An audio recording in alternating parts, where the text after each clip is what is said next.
अभी सबसे पहले मैं आपको ये बताता हूँ कि हमारे पास रिपोर्ट्स कितनी टाइप की है और किस तरीके से रिपोर्ट्स निकाली जाती है। यहाँ पर लेफ़्ट साइड में सबसे पहले आपको रिपोर्ट लिख दिख रहा है, होम के एग्जैक्ट नीचे रिपोर्ट्स, उस पर क्लिक कीजिए। आपको पहले बताया जाएगा कि अकाउंट्स रिपोर्ट्स, अकाउंट रिपोर्ट पे क्लिक करके किसी भी मेंबर के अकाउंट की डिटेल देख सकते हो। उसका अकाउंट नंबर डालना है, जिसकी भी अकाउंट की डिटेल देखना है, और शो डिटेल पे क्लिक कीजिए तो उसके अकाउंट्स की सारी डिटेल यहाँ पर शो हो जाएगी। उसका नाम वगैरह और उसके अकाउंट में जितना बैलेंस वगैरह है, सारी चीज़ें यहाँ पर शो हो जाएगी।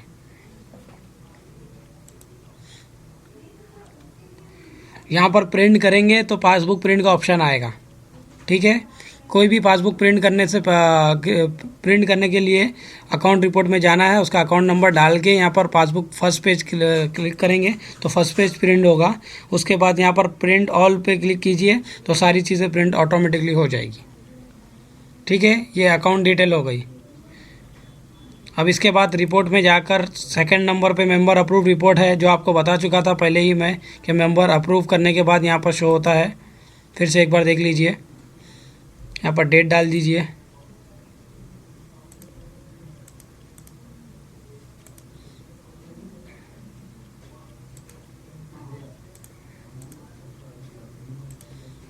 और शो कीजिए तो यहाँ दिखा देगा कितने मेंबर अप्रूव हुए हैं, उनके कस्टमर नंबर के साथ दिखाएगा यहाँ पर।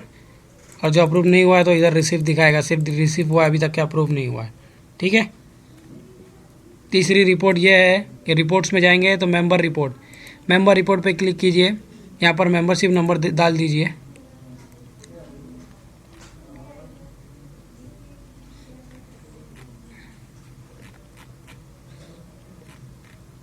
किसी भी कस्टमर का मेंबरशिप नंबर डाल दीजिए।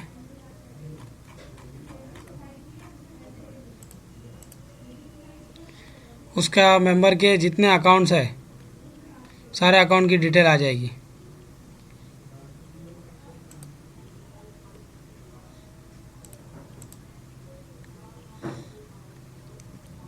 कि मेंबर का नाम आ जाएगा, उसकी डिटेल आ जाएगी।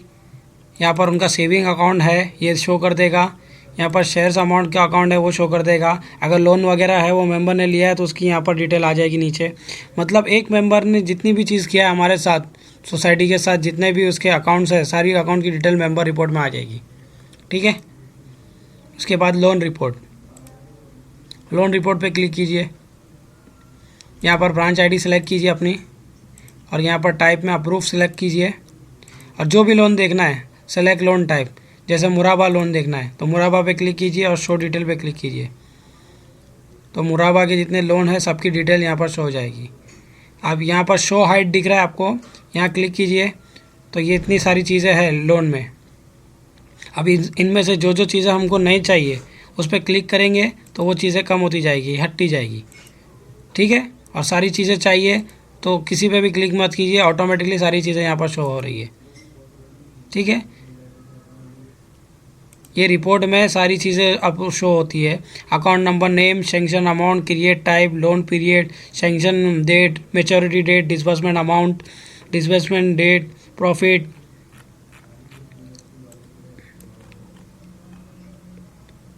EMI amount, EMI receive, remaining principal balance, profit receive, remaining profit, total outstanding, due month, सारी डिटेल, लोन की सारी डिटेल यहाँ पर लोन रिपोर्ट में आपको मिल जाएगी।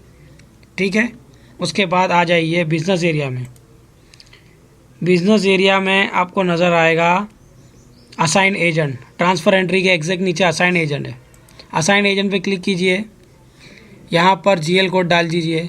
जो भी कोई भी अकाउंट अगर किसी एजेंट के मशीन में डालना है तो यहाँ पर उस अकाउंट का GL नंबर डालना है। ठीक है, और उस टाइप में अकाउंट सेलेक्ट करना है और सबमिट करना है, जो भी GL का डालना है। यहाँ पर सेविंग अकाउंट सारे आ गए। अब जो भी अकाउंट किसी एजेंट में डालना है, एजेंट की मशीन में, तो यहाँ पर सेलेक्ट पे क्लिक कीजिए। ये एजेंट के तीनों कोड आ जाएंगे। जो भी ब्रांच के आपके एजेंट है उनका कोड दिया जाता है। वो जिस भी एजेंट में डालना है वो एजेंट का कोड सेलेक्ट कीजिए और यहाँ पर असाइन पे क्लिक कीजिए तो ऑटोमेटिकली वो अकाउंट उस एजेंट के अंदर चले जाएगा।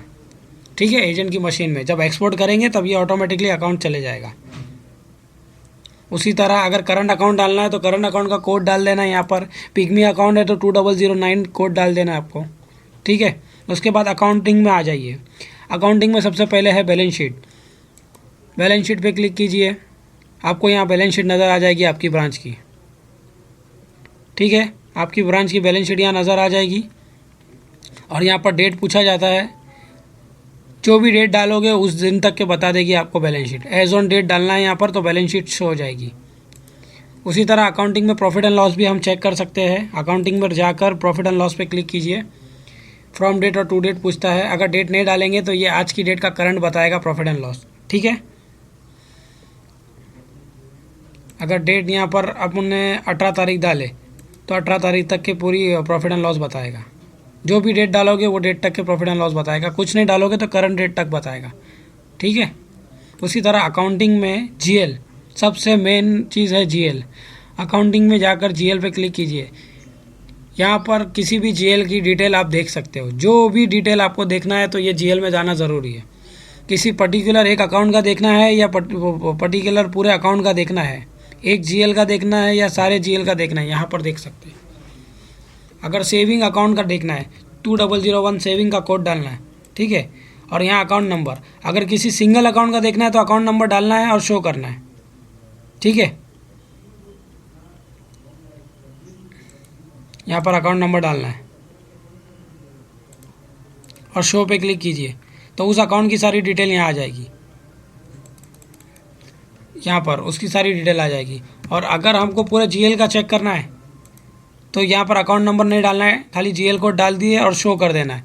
तो उस सारे वो सेविंग अकाउंट में जितने अकाउंट है सारे अकाउंट की डिटेल आ जाएगी, ठीक है। सारे अकाउंट की डिटेल आ गई। टोटल हमारे पास सेविंग अकाउंट है। फ्रॉम डेट टू डेट डालोगे तो वहाँ तक के बताएगा और नहीं डालोगे तो करंट बताएगा, ठीक है। हमारे पास सेविंग में टोटल इतना अमाउंट क्रेडिट हुआ, इतना डेबिट हुआ और क्लोजिंग आज की तारीख में इतना है हमारे पास, ठीक है। टोटल आपके पास 1742 सेविंग अकाउंट है। पेज नेक्स्ट करते जाएंगे तो सारी डिटेल खुलती जाएगी, ठीक है।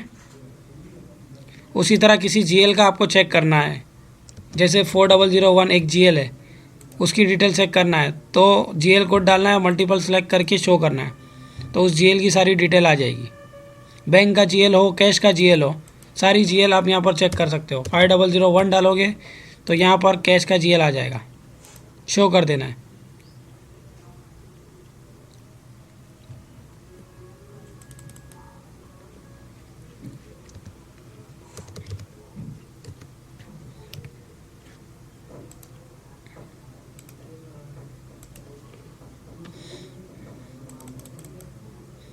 देखो कैश का जीएल आ गया पूरा, टोटल क्रेडिट, टोटल डेबिट और ये फ्रॉम डेट टू डेट डालोगे तो वहाँ ही तक आ जाएगा, नहीं डालोगे तो करंट डेट का बताएगा।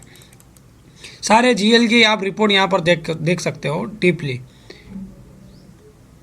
जिस तरह हमारे पुराने सॉफ्टवेयर में F3 में सारी डिटेल बताता था, उसी तरह यहाँ पर जीएल कोड डालने के बाद, शो करने के बाद सारी डिटेल बताएगा उस जीएल की। ये सबसे ज़्यादा ज़रूरी है। किसी एक अकाउंट का देखना है तो भी डाल सकते हो, पूरे जीएल का देखना है तो भी यहाँ पर डाल सकते हो, ठीक है। उसी तरह अब अकाउंटिंग में आ जाइए। एक और ऑप्शन है हमारे पास अकाउंटिंग में, डे बुक। डे बुक पे क्लिक कीजिए। एक दिन में जितने भी ट्रांजैक्शन हुए वो सारे ट्रांजैक्शन यहाँ दिखाएगा। जैसे मैंने डेट सिलेक्ट कर लिया, कल की डेट डाल दिया 20 तारीख। 20 तारीख में अगर मुझे कैश डिपॉजिट देखना है तो कैश डिपॉजिट पे क्लिक कर दो और शो कर दो। तो कैश डिपॉजिट नहीं हुआ है 20 तारीख में, ठीक है। 20 तारीख में एक्चुअली हाँ मंडे। कैश पेमेंट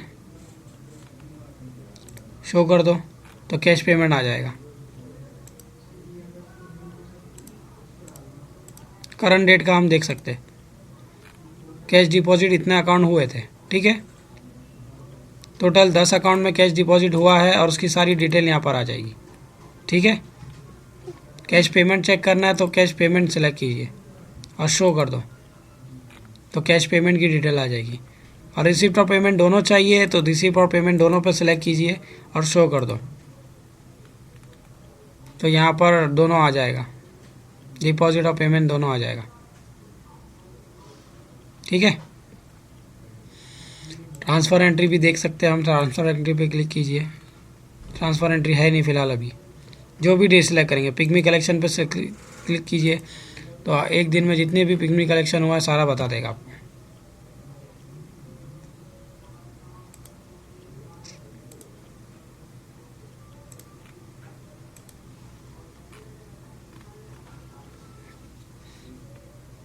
एक दिन में जितने भी ट्रांजैक्शन हुआ हमारी ब्रांच में सारी चीज़ें हम यहाँ पर देख सकते हैं। उसी तरह अकाउंटिंग में एक और चीज़ है हमारे पास, ट्रायल बैलेंस। ठीक है, ट्रायल बैलेंस पे क्लिक कीजिए तो ट्रायल बैलेंस आ जाएगा फ्रॉम डेट टू डेट डालने के बाद।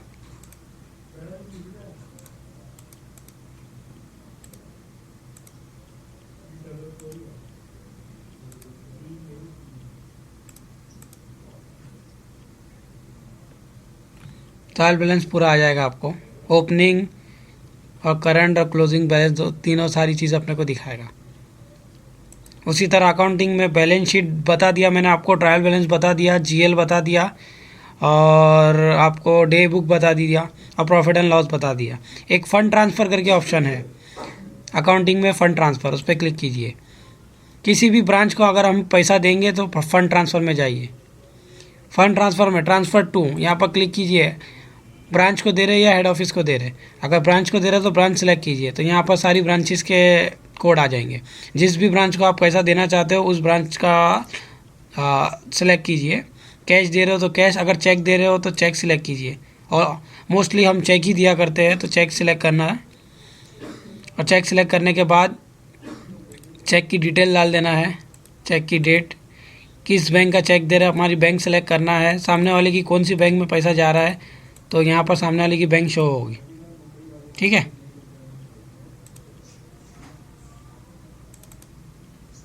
यहाँ पर अमाउंट डालना है, यहाँ पर चेक नंबर डालना है, चेक डेट डालना है और कमेंट लिखना है।